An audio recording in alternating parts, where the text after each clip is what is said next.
కరువుతో వచ్చే దుర్భిక్ష పరిస్థితులు పారద్రోలాలంటే నదుల అనుసంధానమే మార్గమని రాష్ట్ర జలవనరుల శాఖ మంత్రి నిమ్మల రామానాయుడు పేర్కొన్నారు. గత వైసీపీ ప్రభుత్వ సాగునీటి ప్రాజెక్టులపై తీవ్ర నిర్లక్ష్యం వహించిందని ఆరోపణలు చేశారు.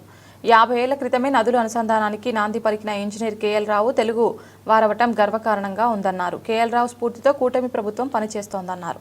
ప్రఖ్యాత ఇంజనీర్ డాక్టర్ కేఎల్ రావు 124వ జయంతి కార్యక్రమం దుర్గాఘాట్లోని ఇరిగేషన్ మోడల్ గెస్ట్ హౌస్ సమీపంలో కేఎల్ రావు ఘాట్ వద్ద నిర్వహించడం జరిగింది. ఈ కార్యక్రమంలో రాష్ట్ర జలవనరుల శాఖ మంత్రి నిమ్మల రామానాయుడు పాల్గొని కేఎల్ రావు చిత్రపటానికి పూలమాల వేసి ఘన నివాళులర్పించారు.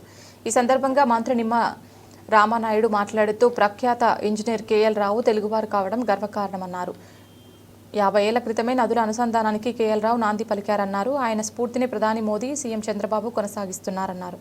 నాగార్జున సాగర్, శ్రీశైలం, హిరాకుడ్ సహా దేశంలో అత్యంత భారీ ప్రాజెక్టుల నిర్మాణానికి కేఎల్ రావు శ్రీకారం చుట్టారన్నారు.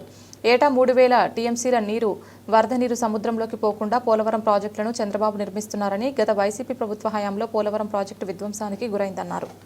మన తెలుగు బిడ్డ కేఎల్ రావు గారి జయంతి సందర్భంగా మన ఆంధ్రప్రదేశ్ నీటిపారుదల శాఖ ద్వారా ఏర్పాటు చేస్తున్నటువంటి యొక్క కార్యక్రమానికి వేదికను అలంకరించినటువంటి రైతు నాయకులకు, అధికారులకు, వేదిక ముందున్నటువంటి సోదరీమణులకు, పాత్రికేయ మిత్రులకు అందరికీ కూడా ముందుగా నా హృదయపూర్వకమైన నమస్కారాలు మీ అందరికీ కూడా ముందుగా తెలియజేసుకుంటూ ఉన్నా.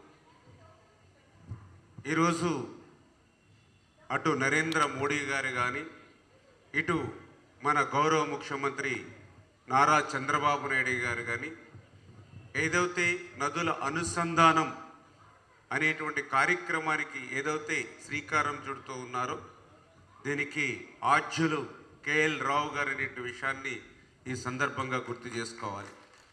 ఎందుకంటే ఒక నదీ పరివాహక ప్రాంతంలో అధిక వర్షాలుండి ఇంకొక నదీ పరివాహక ప్రాంతంలో వర్షాలు తక్కువగా ఉన్నటువంటి పరిస్థితుల్లో అక్కడి కరువు కాటకాలు, దుర్భిక్ష పరిస్థితుల నుంచి ఆ ప్రాంతాన్ని కాపాడాలని అంటే నదుల అనుసంధానం ఒక్కటే మార్గం. అందులోనూ కూడా భారతదేశంలో వనరులకు ఎక్కడ కూడా లోటు లేదు.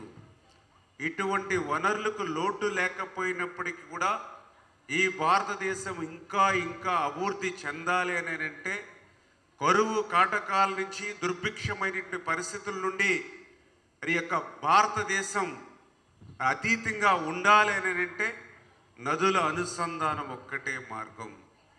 ఏదైతే గంగా, మరి అదేవిధంగా మహానది, గోదావరి, కృష్ణ, కావేరి, ఇట్లా ఒక నదుల అనుసంధానం అంటే ఒక గార్లెండింగ్ ఆఫ్ రివర్స్ మాదిరిగా మనం ఈ అనుసంధానం చేసినట్లయితే మరి భవిష్యత్తులో భారతదేశం ఒక అభివృద్ధి చెందినటువంటి దేశంగా మారుతుందనేటువంటి కేఎల్ రావు